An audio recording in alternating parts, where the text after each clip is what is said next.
우리 할렐루야 하면 아멘 한번 크게 한번 인사했으면 좋겠습니다. 할렐루야. 한번 더 인사할까요? 할렐루야. 제가 지난주에 서로 이렇게 10살은 어려 보인다라고 인사하라고 이렇게 나눴었잖아요. 예배가 끝나고 한 분이 저에게 찾아와서 이렇게 말씀하시더라고요. 목사님, 과장이 너무 심하면 조롱이 될 수 있어요 라고 얘기하시더라고요. 그래서 오늘은 이렇게 인사해 보려고 합니다. 옆 사람 마주 보실까요? 지난주보다 5살은 어려 보입니다. 인사하겠습니다. 아멘. 우리 지난 한 주간 특세로 많은 은혜를 누리셨는데요. 그래서 그런지 얼굴이 훨씬 더 젊어 보이는 것 같습니다. 사랑하는 여러분, 하나님은 우리의 아버지 되어주십니다. 믿으십니까? 그 아버지신 하나님은 2025년 여러분의 삶에서 풍성히 누리시는 우리 모두가 되기를 주님의 이름으로 완전히 축복합니다. 우리 그런 의미로 한 번 더 따뜻하게 옆 사람 보고 격려하며 이렇게 인사할까요? 하나님 당신의 아버지십니다. 우리 한 번 더 인사합니다. 그러니 내일 새벽에 또 만납시다. 우리 한 주간 서로를 수고한 서로 향하여 격려와 사랑의 박수 한번 하도록 하겠습니다.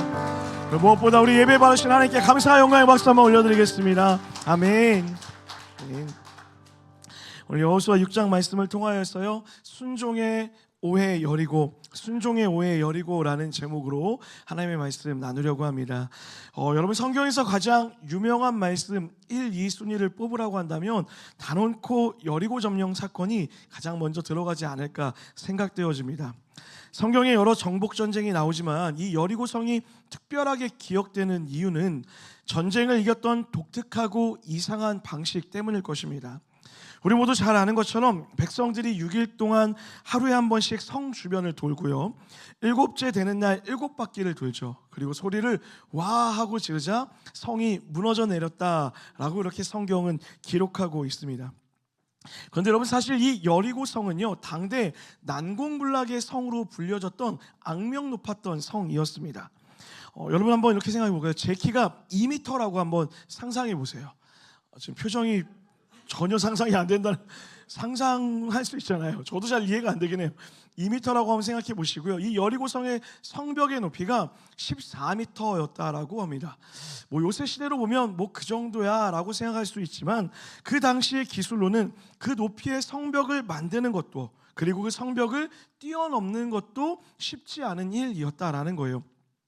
더욱이 여리고성은 성벽의 높이보다 그 구조에 있어서 어느 성보다도 견고한 성이었습니다. 성 자체가 가파른 절벽 경사지 위에 위치했을 뿐만 아니라 이중벽, 즉 외벽과 내벽으로 구성되어져 있었습니다. 그 중에서도 이 외벽은 자연 암석 절벽 위에 세워졌고 두께가 무려 6m 되었다라고 얘기해요. 6m 감이 잘 안 오시죠? 4차선 도로가 한 6m 정도 된다고 생각합니다. 그 정도 두께를 가지고 있었다라는 거죠. 게다가 이 외벽은 35도 정도를 기울어져서 만들었다라고 이야기해요. 그러므로 외부에서 벽을 타고 성벽을 넘는 것은 거의 불가능에 가까웠다라는 거죠. 어찌어찌해서 외벽을 공략한들 안쪽에는 흙으로 쌓은 내벽이 또다시 자리하고 있었기에 이 성을 점령한다라는 것은 사실은 불가능에 가까웠습니다. 그러므로 충분한 식량만 확보해 둔다면 성 안에서 최소 2년 이상을 버틸 수 있는 난공불락의 요새, 그것이 바로 여리고성이었다라는 거예요. 자, 여러분 한번 생각해 보세요. 이제 막 요단강을 건넜던 이스라엘 백성들이 이 난공불락의 성 여리고 앞에 서 있다라고 상상해 보세요. 한마디로 그들의 마음이 어땠을까요? 압도당하였을 것입니다. 그리고 아마 두려움에 빠졌겠죠. 이 정복전쟁을 시작으로 그들 앞에 피할 수 없던 숙명적인 이 과업을 받아들인 그 내적인 상태는 아마 암담함 그 자체였을 거라는 거예요. 그래서 사랑하는 여러분, 우리의 일상도 때로는 이럴 때가 있죠. 우리의 삶을 살아가다 보면 우리 각자의 인생에서도 여리고 성과 같은 난공불락의 성을 만나게 되어집니다. 이 성은 오랜 시간 점령할 수도 없고, 이 성 앞에 서면 한없이 작아지고 초라해지고 무너지게 만드는 그런 상황, 때로는 내 마음에 오래도록 자리 잡은 마음의 여리고를 마주할 때가 있습니다.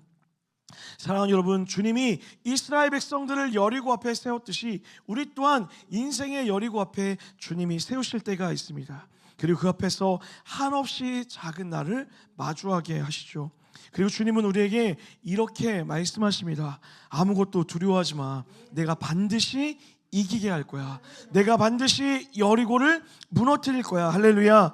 사랑하는 여러분, 저는 믿습니다. 여러분의 인생의 여리고가 오늘 저들이 순종하여 걸어 무너졌던 것처럼 반드시 무너지게 될 줄 믿습니다. 2025년 여러분의 삶에 하나님의 말씀에 순종함으로 내 삶의 여리고가 무너져 내리는 은혜를 경험하는 우리 사랑하는 이음의 가족들 되시기를 주님의 이름으로 완전히 축원합니다. 자, 그런데 여러분, 우리가 그동안 들어왔던 이 여리고의 이야기, 순종으로 돌았더니 여리고가 무너졌다라고 하는 이 이야기 안에는 아주 조그마한 오해가 숨겨져 있습니다. 저는 오늘 조금 다른 시선으로 이 여리고를 살펴보기를 원하는데요, 결론부터 말씀드리자면 이 여리고 사건은 우리의 순종을 오해하게 만들었다라고 말씀드리고 싶어요. 여리고만큼이나 순종을 잘 설명하기 좋은 본문이 없는 동시에 여리고만큼이나 순종을 오해하도록 만들기 좋은 본문도 없다라는 거죠. 자, 제가 조금 가슴 아픈 질문을 아침부터 해보겠습니다. 사랑하는 여러분, 순종하면 다 됩니까? 너무 그렇지도 않죠 이렇게 얘기하셔갖고 질문에 답해보세요. 여러분, 정말 순종하면 여리고성이 우르르 무너져요? 때로는 그럴 때도 있지만 안 그럴 때가 훨씬 더 많은 것을 우리가 경험하며 살아가고 있죠. 자, 그렇다면 이번에는 반대로 한번 질문 드려볼게요. 우리가 순종하면 하나님은 무조건 무너뜨려 주셔야 됩니까? 우리가 순종하면 주님은 무조건 무너뜨려 주시는 게 맞냐라는 거예요. 그렇지 않죠.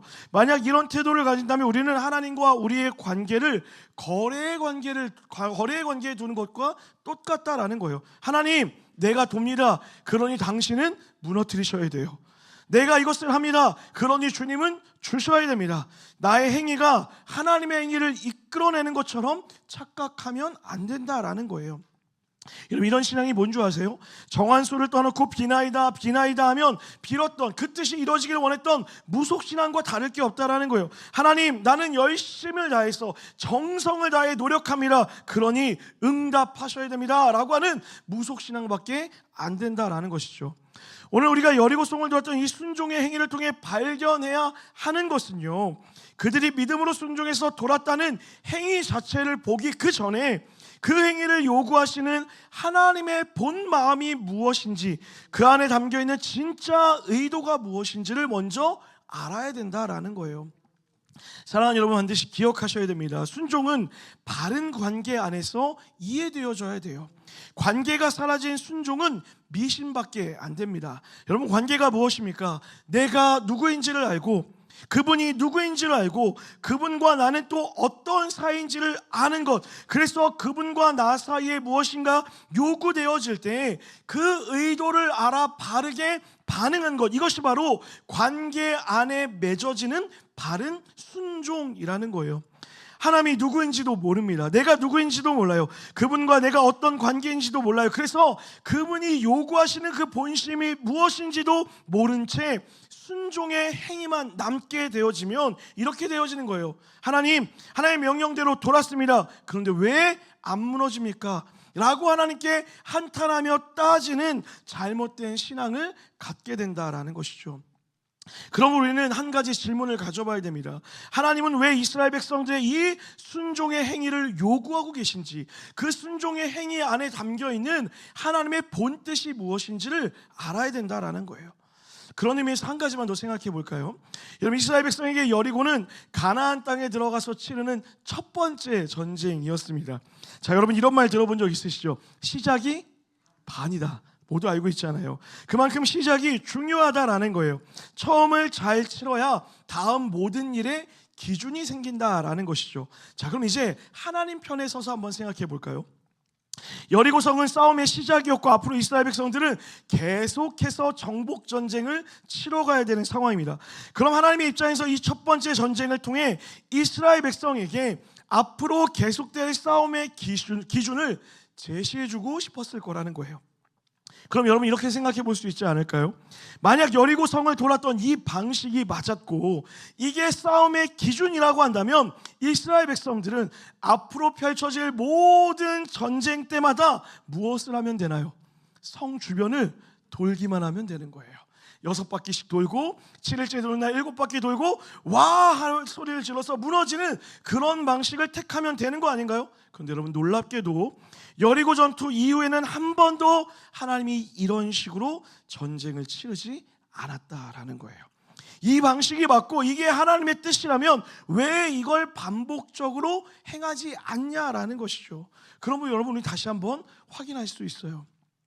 이 전쟁은 우리 가운데 단지 돌아라 그럼 내가 너를 무너뜨려 줄게 라고 하는 그 행위 자체가 중요한 것이 아니라 그 행위 이상의 의미가 그 안에 있을 거라는 것이죠.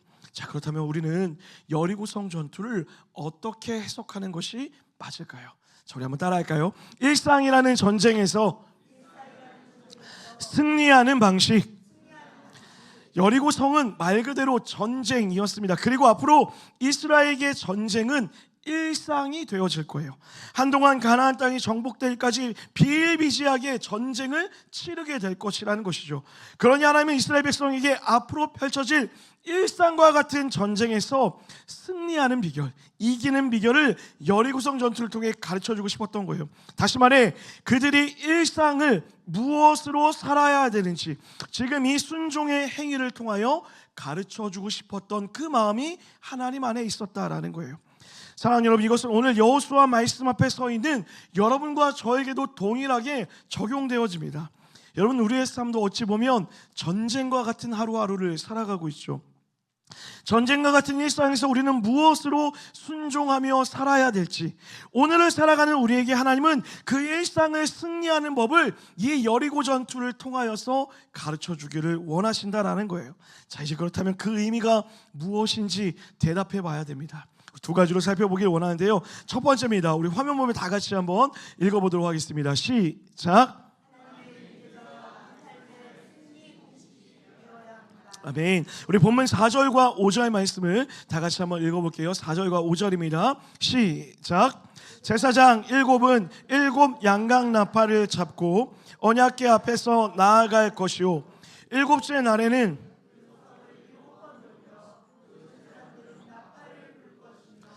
제사장들이 양각 나팔을 길게 불어 그 나팔 소리가 너희에게 들릴 때에는 백성은 다 큰 소리로 외쳐 부를 것이라. 그리하면 그 성벽이 무너져 내리리니 백성인 각기 앞으로 올라갈지라 하시매. 하나님이 이제 전쟁의 방식을 설명하고 있는 거예요. 6번 6일에 한 번씩 돌고 7번째 도는데 그 방식이 무엇이냐면 7 양각 나팔을 앞에 세우고 언약궤 앞에 함께 나아가라 라고 이야기하고 있어요. 여러분, 방금 읽었던 4절과 5절에서 중요한 단어가 한 가지 있었습니다. 그 단어가 무엇인지 눈치채셨습니까? 빨간색으로 체크되어 있었는데요. 양각 나팔이요. 양각 나팔. 여러분, 이스라엘 백성들이 여리고성 주변을 돌 때 대형을 정해주신 거예요. 가장 맨 앞에 제사장들이 양각 나팔을 들고 무엇 앞에 가라고 이야기하고 있죠? 언약궤 앞에 가라고 이야기하고 있어요. 여러분, 우리는 지난주 보면 요단강을 건널 때 가장 중요한 가르침 하나를 들었어요. 무엇이었습니까? 언약궤가 먼저 가고 언약궤만 따라가면 된다라는 이야기를 나눴죠. 그런데 지금 하나님이 그 언약궤보다 먼저 무엇을 앞서 보내라고 이야기하고 있습니까? 양각 나팔을 먼저 들고 가라고 이야기하는 거예요. 여러분, 이상하지 않으세요? 표정을 보니 저만 이상한 것 같은데요. 이상하셔야 돼요, 여러분. 도대체 이 양각 나팔이 무엇이기에 하나님이 이런 명령을 하냐라는 것이죠. 여러분, 이것을 이해하기 위해 그 전에 먼저 한 가지 기본 지식을 가질 필요가 있습니다. 하나님은 민수기 말씀을 통해 백성들이 이동하거나 전쟁을 치를 때 여러 가지 규칙들을 정해 주셨어요. 왜냐하면 그들이 이동하는 숫자가 무려 약 60만 명이 되었기 때문에 그냥 아무 규칙도 없다면 사분오열될 확률이 높았기 때문입니다. 그래서 그때 사용됐던 도구가 바로 나팔이었어요. 자, 민수기 10장 2절 말씀 화면을 다 같이 한번 읽어보겠습니다. 시작. 두들겨 만들어서 그것으로 회중을 소집하며 진영을 출발하게 할 것이라. 자, 은나팔 둘을 만들어내 것을 무엇으로 사용한다고요? 진영을 출발하는 신호로 사용한다라는 거예요. 이렇게 불면 오른쪽으로 가고, 이렇게 불면 뒤로 가고, 이렇게 불면 멈춰서야 되라고 은나팔 둘을 가지고 신호를 주겠다라는 거예요. 그런데 여러분, 민수기 31장에 보면요, 미디안 사람들과 전쟁을 치르게 됩니다. 그때 사용되었던 나팔이 또 하나인데 그게 바로 은나팔 둘이었어요. 다시 얘기해서 전쟁을 치를 때 전쟁의 신호가 은나팔이었어요. 뿌하고 불면 앞으로 진격해, 뿌하고 불면 멈춰서는 거야, 이렇게 불면 양옆으로 흩어져야 돼 라고 할 때 사용되었던 나팔이 뭐라고요? 은나팔 둘이었다라는 거예요. 자, 이 배경 지식을 가지고 다시 본문으로 돌아와 보시죠. 자, 여러분, 이스라엘 백성들 지금 여리고 성 앞에 왜 서 있습니까? 꽃놀이 왔어요? 아니죠. 뭐 하러 왔습니까? 전쟁을 치르러 왔다라는 거예요. 자, 그렇다면 전쟁을 치를 때 사용되어졌던 나팔은 무엇이에요? 은나팔이잖아요. 은나팔을 들고 앞에 서야 되는데 은나팔이 아니라 지금 어떤 나팔을 들고 서라고 합니까?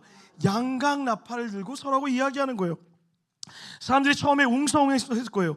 무슨 소리야? 지금 전쟁 중인데 은나팔 아니고 양각나팔? 그거 맞아? 사람들이 여호수아에게 물었겠죠. 제대로 들은 거 맞아? 하나님이 정말 은나팔이 아니라 양각나팔 들라고 하셨어? 여호수아가 대답하는 거예요. 맞아, 양각나팔을 들라고 하나님이 말씀하셨어 라고 선언하고 선포하는 거예요. 그런데 그 순간 불현듯 이스라엘 백성들 속에 양각나팔이 불렸던 그 순간 그 추억이 하나 떠올랐을 거예요. 그때가 언제냐면 출애굽기 19장이에요. 여러분, 출애굽기 19장에 어떤 일이 있었냐면요, 이스라엘 백성들이 출애굽을 합니다. 그리고 시내산이라는 곳에 마주하게 서요. 그때 어떤 일이 벌어지냐면 하나님이 이스라엘 백성들과 언약식을 해요. 내가 너의 주인이 되어줄 거야, 너희는 나의 자녀가 되어줄 거야 라고 하는 언약식이 맺어져요. 그리고 언약식이 맺어지면서 아주 중요한 약속이 하나 주어지죠. 기억하세요? 십계명이 주어져요. 그때 모세는 시내산 위에 있었고 이스라엘 백성들은 산 밑에 있었습니다. 그리고 바로 이때 불려졌던 나팔이 바로 양각나팔이었어요. 히브리어로 쇼페르라고 하는 단어예요. 이스라엘 백성들에게 이 양각나팔의 의미는 무엇입니까? 하나님의 현현이라는 거예요. 하나님의 임재를 나타내는 나팔이 바로 양각나팔이었다라는 거예요. 사랑하는 여러분, 다시 본문으로 돌아봅시다. 하나님이 지금 뭐라고 이야기하시는 걸까요? 하나님의 백성이 일상에서, 전쟁에서 무엇으로 승리하나요? 너희들이 6일 동안 매일 한 바퀴 돌고 7일째 7바퀴를 돌면 이길 거야 라고 이야기하시나요? 아니요. 은나팔을 불며 승리할 거야? 아니요. 잘 모여서 승리할 거야. 너희가 전쟁 계획을 잘 세우면 이기게 될 거야? 아니요. 그렇게 말씀하시는 게 아니라는 거예요. 하나님의 백성은 무엇으로 승리하냐? 바로 하나님의 임재로 승리하는 것이다 라고 선포하는 거예요. 눈앞에 보이는 14m의 성벽, 도저히 넘을 수 없는 저 난공불락의 성벽을 우리가 어떻게 넘어가지? 염려와 걱정 가운데 있을 때 백성들이 양각나팔의 소리를 듣는 거예요. 그리고 그때 깨닫는 것이요, 맞아, 이 전쟁은 나에게 속한 것이 아니라 하나님께 속한 것이야. 우리는 그것을 바로 전 요단강을 통해서도 경험했잖아. 그러니 기억하자. 우리의 전쟁은 우리가 가지고 있는 실력이나 많고 적음으로 승부가 갈라지는 게 아니구나. 우리는 하나님의 임재로 살아왔고 하나님의 임재가 승리의 비결이구나. 양각나팔이 불려질 때 그때 이스라엘 백성들이 깨닫게 되어지는 거예요. 하나님이 지금 이스라엘 백성에게 다시 가르쳐 주시는 것입니다. 하나님의 백성이 무엇으로 산다고요? 하나님의 임재로 산다는 거예요. 할렐루야. 사랑하는 여러분, 이 외침은 오늘도 여전히 유효할 줄 믿습니다. 사랑하는 여러분, 우리도 전쟁과 같은 일상의 오늘을 살아가고 있습니다. 그리고 늘 내 앞에는 도저히 나의 힘으로는 무너지지 않을 것 같은 여리고와 같은 것들이 있다라는 거예요. 그런데 우리가 마냥 그것을 돈다라고 여리고가 무너지는 것이 아니라는 것이죠. 여리고가 무엇입니까? 재정의 문제일 수도 있습니다. 관계의 문제일 수도 있어요. 어떤 상황적인 것일 수도 있습니다. 또 어떤 사람들에게는 내면의 문제, 낮은 자존감, 불안, 염려, 걱정, 두려움일 수도 있다라는 거예요. 도저히 내 힘으로는 무너지지 않을 것 같은 인생의 여리고를 마주할 때가 있는 거예요. 그리고 주님이 오늘 동일하게 말씀하시는 거예요. 전쟁과 같은 너의 일상을 이기는 힘은 너에게 달려있지 않아. 하나님의 백성의 승리는 하나님의 임재로만 가능한 거야. 사랑하는 여러분, 저는 여러분의 삶이 하나님의 임재가 우리 삶의 승리의 공식이 되기를 주님의 이름으로 간절히 축복합니다. 사랑하는 여러분, 우리의 일상은 무엇으로 살아낼 수 있을까요? 전쟁과 같은 일상을 사는 우리의 무슨 힘으로 살아낼 수 있을까요? 물론 우리의 노력도 필요하죠. 우리의 애씀, 여리고를 돌았던 그 수고와 노력도 필요하겠죠. 하나님은 성실한 자를 통해 반드시 일할 거라는 것도 믿습니다. 저는 그리스도인이라면 신실하게 말씀하신 대로 하나님이 돌라 하면 돌 수 있는 믿음의 순종 또한 있어야 된다라고 믿습니다. 그러나 여러분, 그 행위보다 중요한 것이 있다고요. 바로 내 삶에 하나님의 임재, 하나님의 임재가 먼저 가득해야 되는 거예요.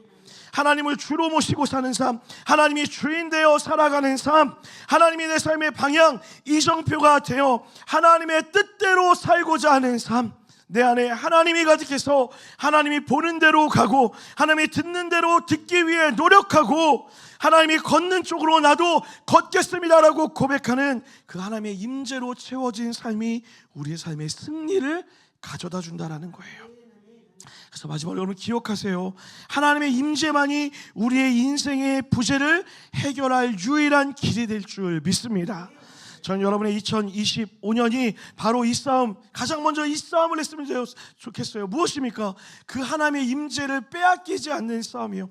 내 안에서 하나님의 임재가 늘 가득하도록, 하나님의 뜻이 늘 내 안에 살아있도록 늘 싸우고 수고하는 이 싸움이 먼저 되어질 때 저는 확신합니다. 여러분의 2025년, 여러분의 삶에 마주한 여리고가 반드시 무너지게 될 줄 믿습니다. 자, 그런가 하면 여리고성 전투를 통해 우리가 배울 수 있는 두 번째 의미는 이것이에요. 화면 보면 다 같이 한번 읽겠습니다. 시작. 자, 그런가 하면 이 양각 나팔이 또 한 번 불려졌던 구약의 때가 있습니다.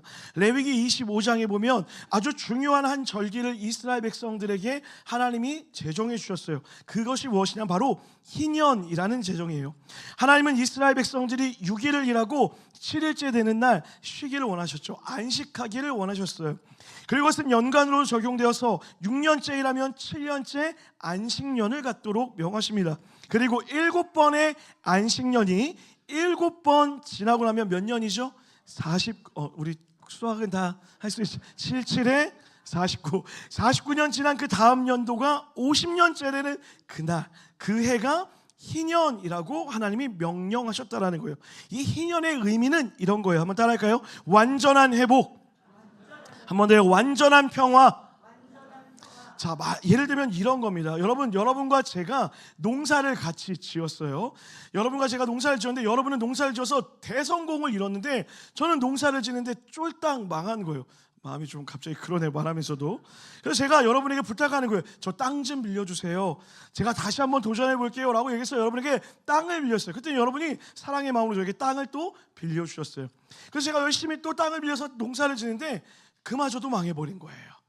저는 사업을 잘할 것 같은데 이상하게 좀 말하다 보니까 또 망해버렸어요.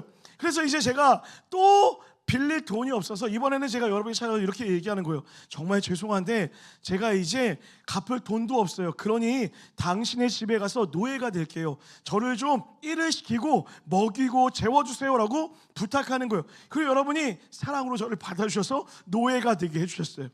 그래서 저는 여러분 이렇게 나의 열심의 노력을 다해서 땅도 잃고 나의 신분도 다 잃어버린 거예요. 그렇게 열심히 또 일하고 또 일하는데 어느 날 눈을 떠봤더니 49년을 지나 50년이 된 거예요. 희년이 된 것이죠. 이 희년이 되자 어떤 일이 벌어지냐면 제가 땅 달라고 얘기하는 거예요. 돈도 주지 않고 여러분에게 빌렸던 돈도 갚지 않고 제 땅이니 다시 돌려주세요라고 얘기해요. 그럼 여러분이 돌려줘야 됩니까? 안 돌려줘야 됩니까? 돌려주라고 얘기하는 거예요. 지금 입을 꽉 깨물고 얘기하시는데 돌려주셔야 됩니다. 제가 다시 저는 저희 집으로 돌아갈게요 라고 얘기하면 보내줘야 됩니까? 안 됩니까? 보내줘야 되는 거예요. 이것이 바로 희년의 의미라는 거예요. 나의 실패, 나의 잘못, 나의 연약함과 나의 노력에도 불구하고 얻게 되지 못한 결과들이 다시 처음으로 돌아오게 되는 거예요. 이렇게 희년은 모든 것이 원래 있던 곳으로 돌아가는 날, 그날의 의미가 희년이라는 거예요. 그리고 이 희년의 날 무엇을 분다고요? 바로 양각 나팔을 부는 거예요. 다시 말해 양각 나팔이 불려질 때 의미가 무엇이냐면 완전한 해방, 완전한 자유, 완전한 평화의 선포가 양각 나팔이 불려진 곳의 의미라는 거예요. 하나님이 지금 이스라엘 백성들의 여리고성 전투를 앞에 두고 이렇게 이야기하는 거예요. 이 싸움에 목적이 있다라는 거예요. 여리고성 전투에 목적이 있다라는 거예요. 그것은 빼앗고 죽이는 것이 목적이 아니라 이 땅에, 여리고 땅에, 가나안 땅에 이미 평화가 왔다, 이미 자유가 왔다라고 하는 그 선포를 하기를 원하신다라는 것이죠. 오랫동안 여리고의 왕들과 귀족들에게 고통받고 있던 가나안 땅에 자유를 선포하는 것, 이것이 가나안 싸움의 이유라고, 가나안 싸움의 모든 것이라고 가르쳐주고 있다는 거예요. 여러분, 이스라엘은 착각했을지도 몰라요. 여리고도 점령하고 아이성도 점령하면 400년 동안 가져보지 못했던 내 집을 짓고 남들 집에서 빌어먹던 노예 생활도 끝이 나고 이제 나도 땅도 갖고 집도 갖고 평안한 삶을 살겠지라고 생각하며 가나안 땅을 정복했을지도 모른다라는 거예요. 근데 하나님 말씀하시는 거예요. 아니야, 그것이 정복 전쟁의 이유가 아니야. 이 싸움은 단지 너희의 먹고 사는 문제를 해결해 주기 위해 땅을 주고 집도 주고 노예의 삶을 벗어나기 위한 싸움이 아니라 그 세상에 진짜 평화가 왔음을 알려주기 위해 우리는 전쟁하는 거야 라고 이야기하고 있다는 거죠. 여러분, 한번 잘 생각해 보세요. 지금 이스라엘 백성들의 이 가나안 전투의 시작이 어디서부터 시작된 건지 아십니까? 창세기 12장이요. 아주 중요한 약속이 누구에게 주어졌습니까? 아브라함에게 주어졌죠. 그 약속 우리 모두가 다 알고 있잖아요. 내가 너로 큰 민족을 이루고 너의 삶을 창대하게 하리라, 너를 복의 근원이 되게 하리라. 할렐루야. 그 약속으로부터 지금 약속의 땅 가나안까지 오게 된 거라는 거예요. 그리고 그 약속을 붙잡고 이스라엘 백성들이 이때까지 걸어왔다라는 거예요. 여러분, 이때 사용된 복의 근원이요, 이 복의 근원의 단어의 뜻이 무엇인 줄 아십니까? 한번 따라합시다. 파이프라인. 히브리어 원뜻으로 보면 뿌리가 아니라 파이프라인, 즉 통로가 되게 하겠다라는 거예요. 수도꼭지를 틀면 파이프가 없으면 물이 전달될 수가 없죠. 하나님이 그 파이프라인을 통하여서 이스라엘에게 은혜를 흘려보내는 통로로 사용하기를 원했다라는 거죠. 다시 말해, 가나안 전쟁을, 하나님은 가나안 땅에 살고 있는 자들을 죽이고 내쫓고 괴롭히기 위함이 아니라 이스라엘 백성들을 통하여 진짜 평화가 임하였음을 그들에게 가르쳐주기를 원하는 싸움이었다라는 거예요. 여러분, 많은 학자들은 이 여호수아서에 기록된 가나안 전쟁을 가나안 정복 전쟁이라고 말하지 않아요. 가나안 해방 전쟁이라고 이야기해요. 여러분, 우리도 마찬가지입니다. 우리가 전쟁 같은 일상을 사는 이유는 도대체 무엇일까요? 우리가 이렇게 수고하며 노력하며 애쓰며 우리의 일생을 살아가는 이유가 무엇이냐는 거예요. 여러분의 삶의 목적은 도대체 무엇이냐는 거예요. 사랑하는 여러분, 이거는 제 진심입니다. 누구보다 여러분이 제 진심을 너무나 잘 알 거라 믿어요. 저는 여러분이 공부해서 좋은 대학에 가고 사업도 정말 날마다 승승장구하기를 간절히 원합니다. 다시 이사 한번 안 가도 되는 그런 집도 얻었으면 좋겠고요. 기왕이면 저도 하나 있으면 좋긴 하겠네요. 열심히 사셔서 자녀들을 결혼시키고 때 되면 여행도 가고 편안한 삶을 살기를 저는 정말 간절히 원합니다. 2025년 그런 은혜가 있게 되기를 주님의 이름으로 간절히 축복합니다. 그런데 만약 여러분, 우리가 그렇게만 살다가 주님 앞에 섰다면, 주님 앞에 주님의 얼굴을 마주했다면, 주님, 제가 그렇게 주님이 허락하신 세상 잘 보고 왔습니다라고 이야기한다면 우리 주님이 뭐라고 얘기하실까요?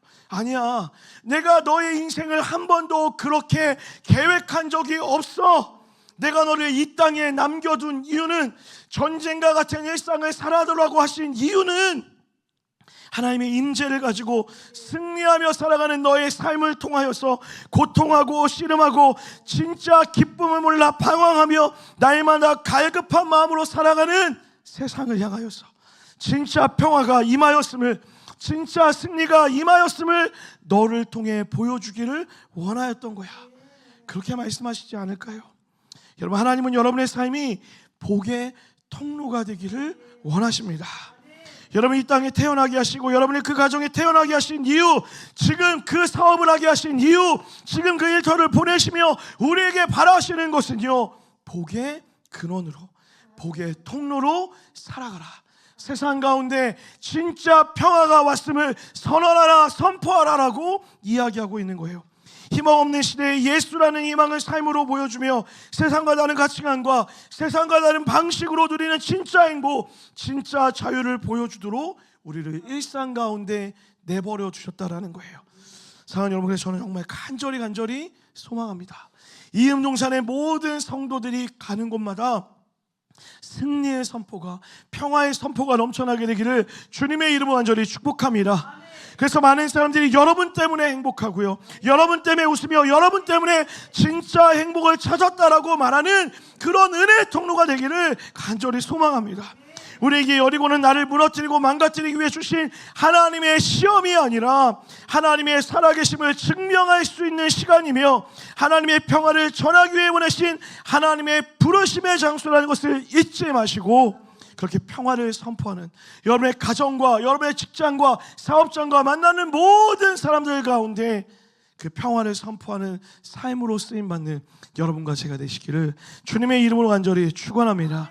이것이 바로 여리고성을 통해 우리가 배워야 되는 순종의 진짜 의미입니다. 말씀을 마무리하려 합니다. 여러분, 이 희년이 언제 실현됐을까요? 여러분, 놀랍게도요, 성경에서 희년은, 구약 성경에서 희년은 단 한 번도 실현된 적이 없습니다. 그 말은 그만큼 인간들이 악하였다라는 뜻이겠죠. 그런데 여러분, 놀랍게도 딱 한 번 이 희년이 완벽하게 선포되어졌던 적이 있어요. 언제일까요? 바로 예수 그리스도를 통하여서요. 예수님이 십자가 위에 죽으시는 그 사건을 통하여서 희년이 완성되어진 것이에요. 모든 것이 그날 제자리로 돌아왔어요. 하나님의 자녀일 수 없는 내가 하나님의 자녀로 다시 돌아온 그날, 내가 하나님의 자녀인데 죄로 인해 자녀됨에 벗어난다라는 인생이 다시 하나님의 자녀로 회복되어진 그날, 바로 예수 그리스도가 자신의 몸을 찢으시고 죽이신 십자가의 그날 우리는 희년을 완성되어진 것을 보게 되었다라는 거예요. 여러분, 희년은 완성되었습니다. 할렐루야. 그 말은 무엇입니까? 아주 중요한 의미를 우리에게 주는 거예요. 사랑하는 여러분, 여러분과 저는 이미 이긴 줄 믿습니다. 이겨서 쇼페르 그 양강 나팔이 불려진 것이 아니라 이미 이겼다라는 거예요. 여러분, 여리고성 전투는 성이 무너져서 이긴 것이 아니라 이미 이기게 하셨음을 선포하시고 나서 돌게 하셨다라는 거예요. 양강 나팔이 불려지는 순간 이미 승리가 선언된 것이고, 승리가 선언된 그들이 발을 떼어 걸어보니 승리가 눈으로 확인되어졌다라는 것이죠. 마찬가지입니다. 사랑하는 여러분, 2025년 여러분의 삶은 이미 이긴 줄 믿습니다. 이미 승리하신 줄 믿습니다. 그러니 여러분, 걷기만 하십시오. 그 승리를 믿음으로 걸으세요. 내가 승리했기 때문에 걷는 게 아니에요. 내가 무엇을 잘했기 때문에 걷는 게 아니에요. 내가 7번 돌았기 때문에 승리할 것이 아니라 주님이 이미 여러분의 삶에 승리를 주셨기에 그 사실을 믿기에 우리는 순종하여 걷기만 한다고요. 그럼 걸을 때 하나님이 여러분의 삶에 무너지는 여리고를 반드시 보게 할 줄 믿습니다. 간절히 소원해요. 여러분, 이 특세, 한 주의 특세가 은혜로 추억되지 않기를 축복합니다. 은혜가 삶이 되기를 축복합니다. 어떻게 해요? 매일매일 여러분의 삶에 임재를 구하며 살고 그 임재를 구하며 살아가는 삶 가운데 승리하시는 하나님을 경험하는 2025년 되기를 주님의 이름으로 간절히 축복합니다. 우리 옆 사람 보고 인사할까요? 주님이 이미 이기셨습니다. 아멘. 우리 그 믿음의 고백, 우리 찬양 같이 한번 고백했으면 좋겠습니다. 모든 영광 주 볼 때까지 찬양하며 나아갑시다.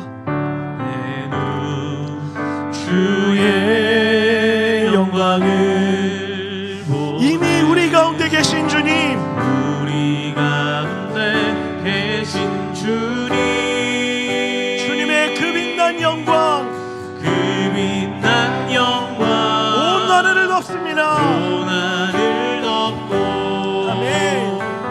그 찬송 온 땅 가득해. 내 눈 주의 영광을 우리의 찬송 가운데 서신 주님, 찬송 가운데 서신 주님, 아멘. 주님의 얼굴을 온 세상 향하네. 세상 향하네. 주님이 권능의 발을 드셨습니다. 권능의 발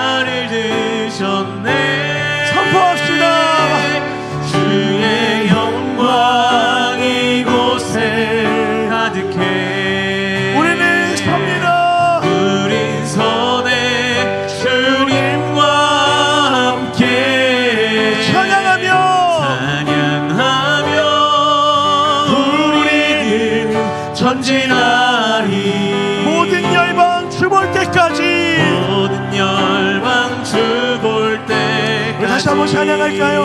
내 눈 주의 내 눈 주의 영광을 우리 가운데 이미 임재하신 하나님을 바라봅시다. 우리 가운데 계신 주님 그 빛난 영광 온 나를 덮고 온 나를 덮고 아멘. 그 찬송 온 땅 가득해 내 눈 주님의 영광 봅니다. 내 눈 주의 영광을 여러분 하나님의 임재로 승리하는 것입니다. 찬송 가운데 서신 주님 주님의 얼굴을 여러분과 저를 향하여 서 있습니다. 그 권능의 발을 드신 주님을 의지합니다. 그게 발을 든 우리 믿음으로 선포합시다. 주의 영광 이곳에 가득해 우린 선에 주님과 함께 찬양하며 우리를 전진하리 모든 열방 주볼 때까지 모든 열방 주볼 전심으로요. 주의 영광 이곳에 주의 영광 주님 이곳에 내 안에 하나님의 임재가 가득합니다. 할렐루야. 우린 선에 주님과 함께 찬양하며 우리는 전진하리 모든 열방 주볼 때까지 모든 열방 다시 한번요. 주볼 때까지 주의 영광 내 삶에 가득해. 주의 영광 이곳에 가득해 우린 선에 주님과 함께 찬양하며 우리는 전진하리 모든 열방 모든 열방 주볼 때까지 여러분 기도합시다. 여러분을 두렵게 하는 인생의 여리고가 무엇입니까? 여러분 이미 무너진 줄 믿습니다. 하나님의 임재로만 가득하게 하여 주시옵소서. 승리를 선포하는 삶이 되게 하여 주시옵소서라고 우리 간절히 한번 주의 이름으로 짓고 기도합시다. 주님 찾습니다. 주여 하나님 내 삶에 하나님의 영광이 이미 가득함을 믿습니다. 내 삶을 통하여 하나님의 영광 이곳에 임하게 하여 주시옵소서. 영광 이곳에 가득해 주의 나라가 내 안에 가득하게 하여 주시옵소서. 주님과 함께 하나님의 영광이 하나님의 나라의 능력이 내 삶에 풍성하게 임하게 하여 주시옵소서. 모든 열방 주볼 때까지 주의 영광 이미 이곳에 승리하였음을 믿습니다. 우린 선에 주님과 함께 찬양하며 우리는 전진하리 모든 열방 주볼 때까지 주의 영광 이곳에 가득해 우린 선에 주님과 함께 내 안에 여리고를 무너뜨린 하나님의 믿음으로 고백하며 나아갑니다. 이기게 하신 하나님 승리 하나님을 의지하며 나아갑니다. 모든 열방 주볼 때까지 우리 한 번만 더 기도합시다. 여러분 하나님은 여러분을 복의 근원이 되게 하실 줄 믿습니다. 통로가 되게 하시는 거예요. 여러분이 걸어가는 모든 자리가 하나님의 생명이 살아나는 자리가 되게 해달라고 기도할까요? 내가 하는 사업과 내가 하는 공부와 내가 하는 모든 가정에 양육하고 돌보는 시간들과 사람들을 만나는 모든 시간이 은혜의 통로가 되는 시간 되게 하여 주시옵소서. 우리 그 마음으로 다시 한번 간절히 기도하며 나아갑니다. 기도합시다. 하나님, 오늘 2025년 내 삶이 은혜의 통로로 쓰임받는 삶이 되게 하여 주시옵소서. 이곳에 가득해 능력의 통로로 쓰임받는 하루 되게 하여 주시옵소서. 우린 선에 주님과 함께 감사의 통로로 쓰임받는 내가 되게 하여 주시옵소서. 내가 가진 사업과 재정이 모든 것들이 불려지게 하여 주시고 은혜의 말걸음이 되어진 안에 되게 하여 주시옵소서. 이미 계신 하나님의 믿음으로 나아갑니다. 주의 영광 이미 승리하신 하나님을 의지함으로 나아갑니다. 우린 선에 주님과 함께 찬양하며 우리는 전진하리.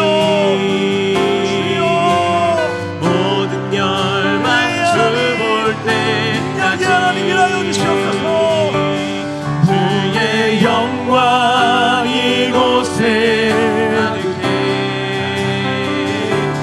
우린 선에 주님과 함께 찬양하며 우리는 전진하리. 모든 열방 주 볼 때까지. 하나님은 이미 이기셨습니다. 우리의 삶에 이미 승리를 주신 하나님을 찬양합니다. 주님, 내 삶에 여리고가 찾아올 때에 그 상황과 환경과 마음 앞에 굴복하지 않게 하여 주시옵소서. 우리의 삶에 찾아온 여리고가 무엇입니까? 사업과 하나님 직장과 관계와 내 마음의 염려와 걱정과 근심과 불안함과 두려움입니까? 하나님, 이 시간에 모두 하나님 앞에 무너질 줄 믿습니다. 하나님, 그렇게 믿음의 발걸음을 떼게 하여 주시옵시고 믿음으로 걸어가는 우리의 삶에 온전한 승리가 경험되어지게 하여 주시옵소서. 특별히 하나님, 이 승리가 나만을 위한 것이 아니라 우리를 통하여 세상 가운데 하나님의 살아계심과 하나님의 자유를 선포하기 위한 것들을 기억하며 나아가오니 주님, 우리 사랑하는 이음의 모든 성도들을 복의 통로가 되게 하여 주시옵소서. 그가 하는 모든 일들과 그가 배우는 모든 것들과 아이들을 돌보며 살아가는 모든 관계 가운데 하나님, 우리를 통하여 하나님의 나라가 이루어지는 아름다운 한 해가 될 수 있도록 인도하여 주시옵소서.